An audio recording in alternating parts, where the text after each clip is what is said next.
அவர்கிட்ட உள்ள பெஸ்ட் குவாலிட்டின்னா நீங்கள் என்ன சார் சொல்லுவீங்க? ரொம்ப நல்ல மனுஷன். இப்போ நிறைய பேர் பேசிட்டு இருக்காங்க அவர்கிட்ட உள்ள நல்ல குணாம்சங்களை எடுத்து நிறைய பேர் இப்போ சோசியல் மீடியாவில் பேசிட்டு இருக்காங்க. ரோபோ சங்கரை பொறுத்த வரைக்கும் ஒரு அற்புதமான கைண்ட் ஹார்ட்டட் பர்சன், ஒரு கருணை உள்ளம் படைச்சவன். அது ரோபோ சங்கர் கிட்ட வந்து இன்னைக்கு, அதாவது வலது கை கொடுக்கறது இடது கை தெரியக்கூடாதுன்னு சொல்லுவாங்க.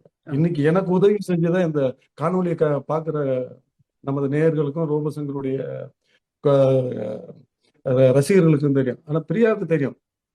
நான் சம்டைம்ஸ் சொல்லுவேன், அம்மா ரோபோ வந்துட்டு போனா அப்படி எனக்கு ஹெல்ப் பண்ணாங்கம்மா அப்படின்னு. ஐயோ சார், அது நான் வந்து உங்களுக்கு செய்யக்கூடிய ஒரு மிகப்பெரிய உதவி. நீங்க அது உதவின்னு கூட செய்ய சொல்ல சொல்ல எனக்கு வாய் வரல அப்படின்னு சொல்லி பிரியா சொல்ல. அந்த அளவுக்கு பாத்தீங்கன்னா இன்னைக்கு சின்ன சின்ன விஷயங்கள் கொடுத்துட்டு 4 பென்சில் கொடுத்துட்டு நான் வந்து உதவி செஞ்சேன், அதை செய்ய இதை செய்யறேன் அப்படின்னு சொல்றதெல்லாம் அந்த ஒரு பப்ளிசிட்டி இல்லாம. இன்னும் சொல்ல போனால் நீங்கள் நம்ம நிகழ்ச்சியில் சொல்றதன் மூலமாக தான் அது வெளியவே தெரியுது. இது வரைக்கும் இந்த விஷயம் யாருக்கும் தெரியாது. உங்களுக்கு உதவினார் அப்படிங்கிறது யாருக்குமே தெரியாது. யாருக்குமே தெரியாது. அதுக்கு நான் சொல்லுவேன், ஏன் ரொம்ப என்ன இதெல்லாம், ஏன்னா நம்ம டீம்ல சும்மாவே 4 பென்சில் கொடுத்துட்டு அவங்க பப்ளிசிட்டி பண்ணிக்கிறான். நான் இதை செய்யறேன், அதை செய்யறேன், கார் கொடுக்குறேன், ஆட்டோ வாங்கி கொடுக்குறேன் அப்படின்னு சொல்றான். ஏன் நீ இந்த மாதிரி எல்லாம் நிறைய பேருக்கு நானே வந்து நான் சொல்லி எனக்கு கிட்டத்தட்ட ஒரு 50-60 பேருக்கு ஸ்கூல் ஃபீஸ் கொடுத்துருப்பாருங்க.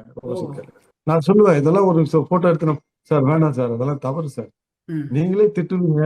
நீங்க எவ்வளவு நீங்க பிஸியா இருக்கும்போது எத்தனை பேருக்கு ஹெல்ப் பண்ணிருக்கீங்க நாங்க கூப்பிட்டு வந்து. அப்ப நாங்க சொல்லும் போது நீங்க என்ன சொல்லுவீங்க? இதெல்லாம் யாருக்கும் தெரியக்கூடாதுன்னு தான் சொல்லுவீங்க. அதுதான் சார் நான் ஃபாலோ பண்றேன் அப்படின்னு. அதனால பிறருக்கு செஞ்சதை வந்து மத்தவங்களுக்கு தெரியக்கூடாதுன்னு, யாருக்கும் தெரியக்கூடாது, தான் செஞ்சது மத்தவங்களுக்கு தெரியக்கூடாதுன்றதுல ஆணித்தரமா இருந்தது ரோபோ. அதை நான் வந்து இன்னைக்கு மீடியால இருந்து அப்படி செஞ்ச ஒரு உன்னதமான மனுஷன் ரோபோ சங்கர். அதுக்கு நான் பாராட்டு தெரிவிச்சுக்கிறேன்.